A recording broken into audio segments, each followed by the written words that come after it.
حي على الفلاح. இன்னி உஹிப்பு அன் அகூன மினல் முஹ்சினீன். உபகாரிகளின் கூட்டத்தில் நான் சேர வேண்டும் என்று ஆசைப்படுகிறேன். அதற்கு என்ன செய்வதுன்னு கேட்டார். பெருமானார் ஸல்லல்லாஹு அலைஹி வஸல்லம் சொன்னாங்க, வஅப்துல்லாஹ கஅன்னக தராஹ் இல்லம் தகுன் தராஹு ஃபஇன்னஹு யராக். அல்லாஹ்வை நீ பார்ப்பதை போன்று வணங்கு, அல்லது அல்லாஹ் உன்னை பார்க்கிறான் என்ற நினைப்பில் வணங்கு. நம்ம இபாதத்தில் ரெண்டு இருக்கணும். ஒன்று அல்லாஹ்வை நாம் பார்த்து வணங்க வேண்டும். அது முடியவில்லையா, அல்லாஹ் நம்மை பார்க்கிறார். இந்த எண்ணம் என்றைக்காவது நம் தொழுகையில வந்திருக்கிறதா? சஹாபாக்களுக்கு இருந்தது. அபு துஃபைல் ரலியல்லாஹு தஆலாவின் வரலாறுகளை ஆய்வு செய்யுங்கள். சஹாபாக்களிலேயே கடைசியில் மௌத்தான சஹாபி யார் என்றால் அபு துஃபைல் ரலியல்லாஹு தஆலா. முஆவியா ரலியல்லாஹுவை பார்ப்பதற்காக சென்று கொண்டிருக்கிறார்கள். குதிரையிலே செல்லுகிற பொழுது குதிரை இரடிய காரணத்தினால் கீழே விழுகிறார்கள். கால் உடைந்து போகிறது. உரிய நேரத்திலே வரவில்லை என்று முஆவியா ரலியல்லாஹு ஆள் அனுப்புகிறார்கள். கீழே கிடக்கிறார்கள், குற்றுயிராக கிடக்கிறார்கள். காப்பாற்ற வேண்டும். அன்றைய காலத்து மருத்துவ முறை, கால் ஒடிந்து விட்டால், காலெல்லாம் சீல் பிடித்து சலம் பிடித்து விட்டது, மருத்துவர்கள் சொன்னார்கள் இந்த காலை எடுக்க வேண்டும். இதற்கு என்ன வழி? கொஞ்சம் இவர் மது குடிக்க வேண்டும், மது குடிக்க வேண்டும். அந்த போதையில் மயக்கத்தில் இருக்கிற பொழுது காலை எடுப்போம். அபு துஃபைல் ரலியல்லாஹு தஆலா மருத்துவரிடத்திலே சொன்ன வார்த்தை என்ன தெரியுமா? எங்களுக்கு போதையை தருவதற்கு பெருமானார் ஒரு வஸ்துவை கற்றுக் கொடுத்திருக்கிறார்கள். நான் தக்பீர் கட்டி தொழுகையில் நிற்கிறேன், என் காலை எடுங்கள் என்றார்கள். காரணம், அவர்கள் தொழுகிற பொழுது அல்லாஹுவை கண்டார்கள். தொழுது கொண்டிருக்கிறார்கள், கால் எடுக்கப்படுகிறது தெரியவில்லை. இப்னு அப்பாஸ் ரலியல்லாஹு தஆலா கண் வேதனை. மருத்துவர்கள் சொல்லுகிறார்கள், இந்த கண் சரியாக வேண்டுமானால் பூமியிலே உன்னுடைய கண் படக்கூடாது, உன் நெற்றி படக்கூடாது. அப்படியானால் எனக்கு கண் தேவையில்லை என்றார்கள். என் ரப்பை வணங்குவதற்கு, என் ரப்பை பார்ப்பதற்குரிய கண் இருக்கிறதே, அதற்கு வணக்கத்திற்கு தடையாக இருக்கிற எதுவும் தேவையில்லை என்று சொன்னால், அன்புக்குரியவர்களே, அவர்களின் வணக்கம் எப்படி இருந்தது, நம் வணக்கம் எப்படி இருக்கிறது? அல்லாஹ்வை பார்ப்பதை போன்று வணங்க வேண்டும். உலக தலைவர்கள் என்ன பதில் சொல்லி இருக்க வேண்டும்? இன்னி உஹிப்பு அன் யக்முல ஈமானி, என்னுடைய ஈமான் பரிபூரணமாக வேண்டும் என்று நான் ஆசைப்படுகிறேன். அதற்கு என்ன செய்வது? நாம் எல்லாம் முஃமின்கள். ஆனா காமிலான பரிபூரணமான முஃமினா? என் ஈமான் பரிபூரணமாவதற்கு நான் என்ன செய்வது? பெருமானார் ஸல்லல்லாஹு அலைஹி வஸல்லம் ஒரு வரி பதில் சொன்னார்கள், ஹஸ்ஸின் குலுக்கக்க யக்முல் ஈமானுக். உன் குணத்தை அழகாக்கிக்குள், ஈமான் பரிபூரணமாகிவிடும். நாமே சுய பரிசோதனை செய்ய வேண்டும். எவ்வளவு குணம் அழகாக இருக்கிறதோ அவ்வளவு ஈமான் நம்மிடத்தில் இருக்கிறது என்ற அர்த்தம். குண அழகு எவனுக்கு இல்லையோ ஈமானும் குறைந்து விட்டது என்ற பொருள். பெருமானார் ஸல்லல்லாஹு அலைஹி வஸல்லத்தினுடைய குணத்தை அளக்க வேண்டுமானால் வரலாறுகளை சொல்லி முடிக்க முடியாது. ஒரு வரலாறு சான்று நஃபகத்துல் அரப் என்ற நூலிலே எழுதுவார்கள். ஒரு யூத பாதிரி பெருமானாரின் முகத்தை பார்த்தே தெரிந்து கொள்கிறார் இவர் நபி என்று. ஆனாலும் இவரை சோதிக்க வேண்டும் என்பதற்காக எதிர்பார்த்துக் கொண்டிருக்கிறார். ஒரு ஏழை பெருமானாரிடத்திலே வருகிறார். நாயகமே ஏதாவது கொடுங்கள் என்று சொல்ல நாயகத்திடத்தில் எதுவும் இல்லை. இதை யூத பாதிரி பயன்படுத்துகிறார். முகம்மதே, நான் கொடுக்கிறேன், 2 மாதம் கழித்து நீங்கள் பேரித்தம்பளமாக கொடுங்கள். சரி என்று நாயகம் வாங்கி ஒரு பெரும் தொகையை ஏழைக்கு கொடுத்து விடுகிறார்கள். அவர் வாங்கிட்டு போயிடுறார். இந்த யூத பாதிரி சோதிப்பதற்காக 2 மாதத்திற்கு 2 நாள் இருக்க, என்ன 2 மாசம் வரவே இல்லை, 2 நாள் முன்னாள் பெருமானார் ஸல்லல்லாஹு அலைஹி வஸல்லம் அன்னவர்களும் உமர் ரலியல்லாஹு தஆலாவும் சென்று கொண்டிருக்கிற பொழுது நாயகத்தின் சட்டையை பிடிக்கிறார், முறுக்குகிறார். உமர் ரலியல்லாஹுக்கு பொதுவாவே பெருமானாரை ஏறிட்டு பார்த்தாலே உமர் ரலியல்லாஹு தஆலா சீறி விடுவார்கள். சட்டையை பிடித்து, குறைஷிகள் எப்பொழுதுமே வாக்குறுதி மீறுவார்கள். நான் 2 மாதத்திலே இந்த தேதிகளை தருகிறேன் என்று சொல்லிவிட்டு இன்னும் பணம் தராமல் இருக்கிறீர்களே, ஏன் இப்படி இருக்கிறீர்கள் என்று பேச உமர் ரலியல்லாஹுக்கு வந்ததே கோபம்.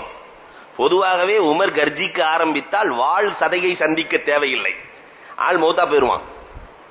உமர் ரலியல்லாஹு தஆலா அந்த கோபத்தில் சட்டையை முறுக்கி ஆளை தூக்கிட்டாங்க. யூத பாதிரி மேல, கைக்கு மேல இருக்கிறான். பெருமானார் ஸல்லல்லாஹு அலைஹி வஸல்லம் சொன்னார்கள், உமரே, இது எனக்கும் அவருக்கும் உள்ள பிரச்சனை, நீங்கள் தலையிட வேண்டாம். இந்த நிலையிலும் நான் கடன் வாங்கியவன், அவர் கேட்கிற உரிமை அவருக்கு இருக்கிறது, நீங்கள் தலையிட வேண்டாம். நீங்கள் அவரை தூக்கியதற்காக இந்த கடனையும் கொடுத்து 20 வசக் பேரித்தம்பழம் அதிகமாக கொடுங்கள். ஒரு வசக்குங்கிறது 180 கிலோ, 20 வசக் அதிகமாக கொடுங்கள். 3600 கிலோ, 3 டன்னு எக்ஸ்ட்ரா பேரிச்சம்பழம் கொடுங்கன்னு சொல்ல உமர் ரலியல்லாஹு தஆலா, பெருமானாரின் வாக்குக்கு அப்படியே கட்டுப்படுகிற உமர் ரலியல்லாஹு தஆலா கடனையும் கொடுத்து இந்த பேரித்தம்பழத்தையும் கொடுத்து விட்டு வருகிறார்கள். அந்த யூத பாதிரி உமர் ரலியல்லாஹுவை அழைத்துக் கொண்டு வருகிறார். அழைத்து வந்து அஷ்ஹது அல்லா இலாஹ இல்லல்லாஹ் வ அன்னக ரசூலுல்லாஹ், நான் சாட்சியாக இந்த உமரை வைக்கிறேன் என்று சொன்னார். உங்களை சோதிப்பதற்காகத்தான் இதை செய்தேன் நாயகமே, உங்கள் குணத்தை பார்க்க வேண்டும் என்பதற்காக செய்தேன். பழிவாங்கும் எண்ணம் இருக்கிறதா அல்லது சராசரியாக ஏற்றுக்கொள்ளுகிற மனப்பான்மை இருக்கிறதா? நாயகத்தினுடைய குணம் நம்மிடத்தில் உண்ட. கடங்காரன் 4 பேருக்கு முன்னாடி நம்மள்ட்ட கேட்டா என்ன நடக்கும்? இமேஜுக்கே கடை வாங்கினது உண்மை. யோசித்து பார்க்கிறோம், நம்முடைய குணம் எங்கே, நாயகத்தின் குணம் எங்கே? பெருமானார் ஸல்லல்லாஹு அலைஹி வஸல்லம் இடத்திலே, நபியே நாயகமே, இன்னி உஹிப்ப நகூன மினல் முத்தீஈன், அல்லாஹ்வை வழிபடக்கூடியவர்களிலிருந்து நான் ஆசைப்படுகிறேன். அதற்கு என்ன செய்வது? பெருமானார் ஸல்லல்லாஹு அலைஹி வஸல்லம் ஒரு வரியில் பதில் சொன்னார்கள், அத்தி ஃபராஇல் அல்லாஹ், அல்லாஹ்வினுடைய கடமைகளை சரியாக நிறைவேற்றி நீ முத்தீஇன்களின் கூட்டத்தில் சேர்ந்து விடுவாய். அல்லாஹ்வினுடைய கடமைகளை நாம் சரியாக நிறைவேற்றுகிறோமா? அதிலும் குறிப்பாக நான் சொல்வது ஹஜ்ஜினுடைய கடமை.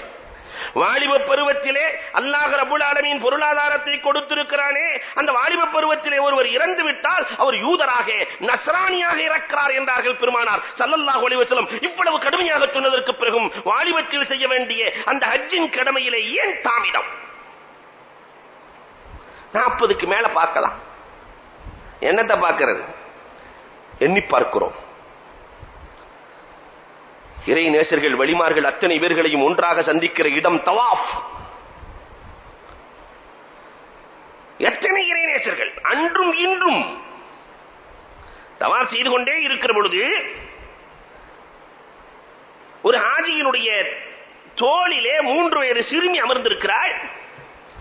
தவாஃபிலே சென்று கொண்டிருக்கிற பொழுது சாக்லேட் கேட்கிறார் தகப்பனார். சாக்லேட், சின்ன புள்ள, அங்க சாக்லேட் கிடைக்குமா தவாஃப்ல? அந்த தகப்பனின் ஈமான் எவ்வளவு இருந்தது? அவர் சொன்னார், அல்லாஹ்ட்ட கேளுமா, அல்லாஹ் கொடுப்பான். 3 வயசு பிள்ளைக்கு என்ன தெரியும்? யா அல்லாஹ் சாக்லேட், யா அல்லாஹ் சாக்லேட், யா அல்லாஹ் சாக்லேட், யா அல்லாஹ் சாக்லேட் என்று சொல்லிக்கொண்டே வருகிறது. 6 சுற்றுதான் முடிந்தது. எங்கிருந்தோ ஒரு ஈரானிய பெண்மணி வருகிறார்கள், ஒரு பெரிய சாக்லேட் பாக்கெட் அந்த பிள்ளை இடத்திலே கொடுத்து விட்டு செல்கிறார்கள்.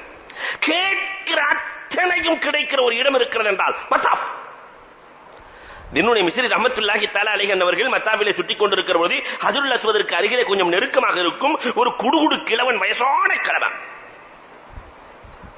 அந்த வயசான கிழவன் போகும்போது இவரெல்லாம் இங்கே ஹஜ்ஜுக்கு வரணுமா என்று மனதிலே தான் எண்ணினார்கள் தின்னூனி மிஸ்ரி. அந்த கிழவன் திரும்பி பார்க்கிறார். திரும்பி பார்த்துவிட்டு, எனக்கும் இறைவனுக்கும் உள்ள காதலை கெடுக்க பார்க்கிறீரே. அசந்து போனாங்க. நான் நினைத்தேன் சொல்கிறார். ஒரு பெரிய ஆளா இருக்கும்னு சொல்லிட்டு அவருக்கு பின்னால் சுட்டிக்கொண்டே இருக்கிறார்கள். தின்னூனி மிஸ்ரி ரஹ்மத்துல்லாஹ் பிறை 10 எல்லோருமே குர்பானி கொடுக்கிற நேரம். எல்லோரும் செய்வதை போன்றுதான் அமல் செய்கிறார். குர்பானியின் நேரம் வருகிறது. எல்லோரும் குர்பானி கொடுக்கிறார்கள். அவர் சொன்னார், அந்த பெரியவர், ரப்புல் ஆலமீனே, என்னிடத்திலே குர்பானி கொடுப்பதற்கு பணமோ ஆடோ இல்லை, என்னையே நான் குர்பானியாக கொடுத்து விடுகிறேன் என்று படுத்தார். அதோடு உயிரை நீத்து விடுகிறார். தன்னையே அர்ப்பணிக்கிற வழிமார்கள் சங்கமிக்கிற இடம், அந்த இடத்தை பார்க்க வேண்டுமே, இளமையிலே இபாதத்து செய்ய வேண்டுமே என்ற ஆர்வம் நம்மில் எத்தனை பேர்களுக்கு வந்திருக்கிறது? யோசிக்க வேண்டும். பெருமானார் ஒரு வரியில் சொல்லுகிறார்கள், அத்தி ஃபராஇல் அல்லாஹ், அல்லாஹ்வினுடைய ஃபர்லுகளை நிறைவேற்றிவிடு, நீ முத்தியாக ஆகி விடுவாய். அந்த மனிதர் பெருமானார் ஸல்லல்லாஹு அலைஹி வஸல்லம் இடத்திலே கேட்கிறார், இன்னி உஹிப்ப அன் அகூன நக்கியம் மினத்தூன், பாவத்திலிருந்து நான் பரிசுத்தம் அடைய ஆசைப்படுகிறேன். அதற்கு என்ன செய்வது? பாவத்திலிருந்து பரிசுத்தமாக்குவதற்கான வழி என்ன?